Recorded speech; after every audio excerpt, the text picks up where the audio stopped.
주님의 목적.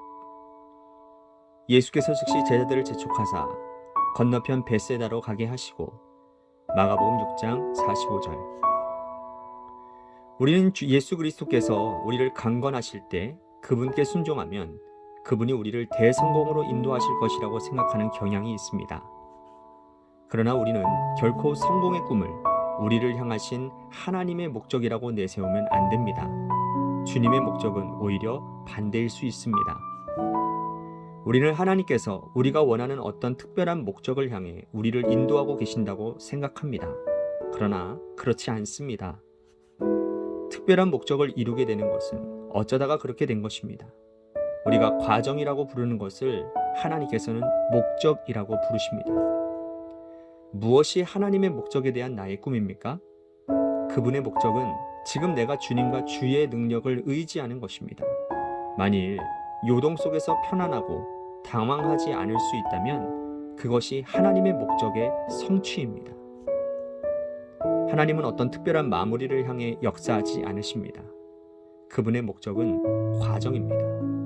해변도 보이지 않고 성공도 목적지도 없는 가운데서 파도 위를 걷고 계시는 주님을 보는 것입니다.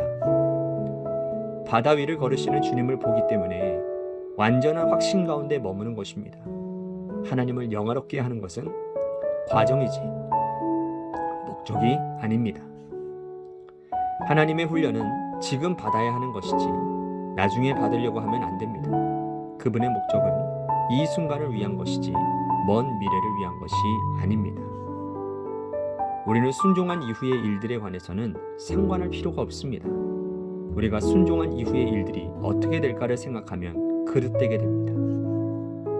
사람들이 훈련 또는 준비라고 말하는 것을 하나님께서는 목적이라고 부르십니다. 하나님의 목적은 주께서 지금 내 삶의 혼돈 위에서 걸으실 수 있음을 내가 볼 수 있게 하는 것입니다. 만일 우리가 이것 외에 더 이상의 목적을 보려고 한다면 우리는 당면한 현재에 충분한 주의를 기울이는 것이 아닙니다.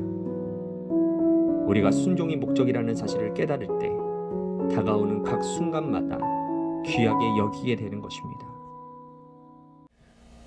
주님은 나의 최고봉 새벽 묵상 9월 8일 주님의 목적이라는 제목으로 말씀을 나누도록 하겠습니다. 오늘 본문 말씀은요, 예수님이 오병이어의 기적을 일으키신 후에 그 사건을 기록한 겁니다. 예수님이 무리를 보내는 동안 제자들로 하여금 배를 타고 앞서서 건너편 벳세다로 가게 하셨습니다. 자, 여러분들이 만약에 여러분들이 제자라고 한번 생각을 해봅시다. 지금 이 오병이어의 기적이 눈앞에서 지금 펼쳐졌어요. 조금 전에. 자신이 스승이신 예수님이 기도하신 후에 이 떡과 물고기를 나눠주라는데 그 나눠주는 일들을 제자들이 했단 말이에요. 여러분들이 그렇게 했다고 생각해 봅시다. 여러분들의 손에서 끊임없이 나오는 떡과 물고기가 얼마나 신기하고 놀라웠겠어요. 그죠? 그리고 사람들의 반응은 또 어땠을까요? 자신들을 쳐다보는 시선이며 또 음식을 먹고 받고 놀라고 기뻐하는 모습들, 또 그 중에 어떤 사람들은 그 나누어주는 그 제자들에게 감사의 표시를 하지 않았겠습니까? 그러니 그러한 익사이팅하고 그러한 놀라운 일들이 일어나는 그런 사역 현장에서 조금이라도 더 있고 싶지 않았겠습니까? 그런데 주님은 빨리 재촉해서 배를 타고 건너편으로 가라고 하십니다. 그러면 여러분, 제자들의 입장에서 어떤 마음이 들을까요? 한편으로는 아쉽고 서운한 마음이 들기도 하겠지만 한편으로는 기대감이 있지 않을까요? 반대편에서 또 어떤 일이 있길래 선생님이 저렇게 서두르시는 걸까? 이런 마음 말입니다.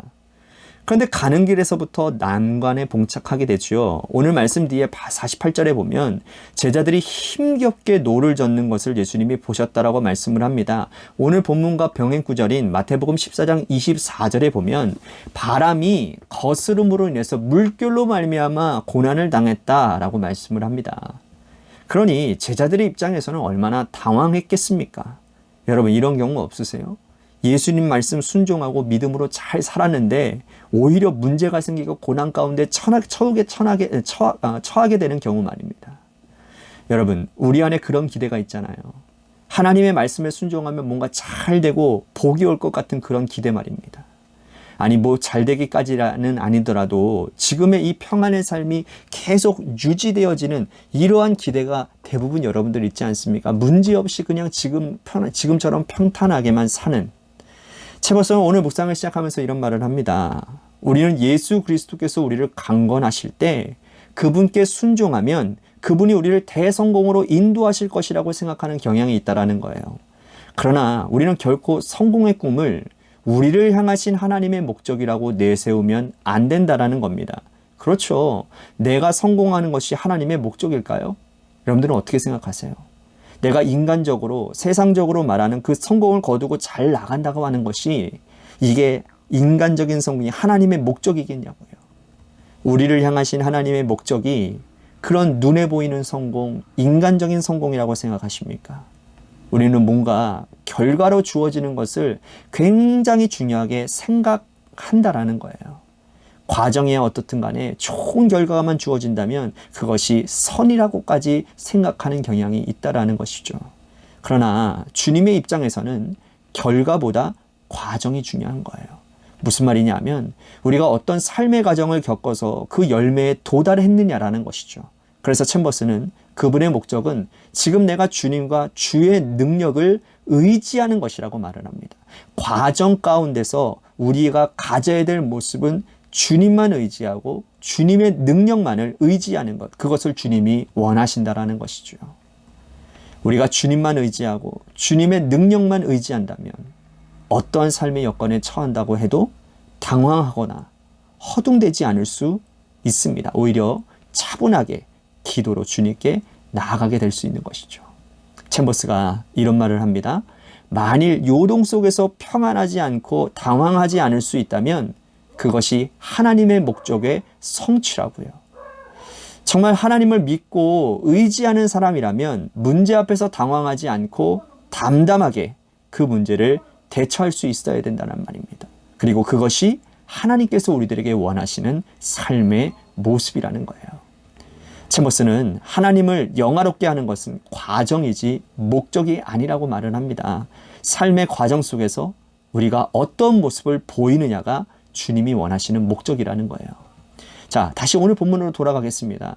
제자들이 예수님의 말씀에 순종하여 배를 타고 떠날 때 그들은 그 순종의 결과에 대해서 생각해서는 안 된다라는 거예요. 그냥 그 자리를 떠나라고 하시는 주님께 순종하면 그것으로 된 거예요. 그 자리에 있었다면 교만에 빠질 수도 있었고 엉뚱한 것에 목숨을 걸 수도 있는, 제자들을 영적으로 더 견고하게 하시고자 하시는, 그래서 떠나게 하셨다라는 것이죠. 그렇다면 그 말씀에 순종함으로 인해서 제자들에게 임하는 은혜는 이미 임한 겁니다. 챔버스는 우리가 순종 이후의 일들에 관해서는 상관할 필요가 없다라고 말을 해요. 우리가 순종한 이후의 일들이 어떻게 될까 생각하면 우리의 판단이 들어가서 그릇되기 쉽다라는 겁니다. 그렇습니다. 우리의 영역은 순종까지입니다. 순종까지. 그 다음을 생각하는 것은요, 월권입니다. 하나님의 영역을 침범한다, 그 말이라는 거예요.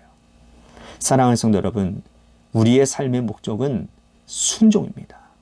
순종하면 결과가 주어지지만 결과는 내 영역이 아닙니다.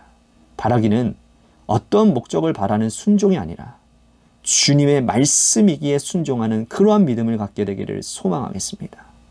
그래서 순종을 통해 감사의 결과를 맛보아 살아가는 여러분들 모두가 되시기를 주님의 이름으로 간절히 축복하겠습니다. 아멘.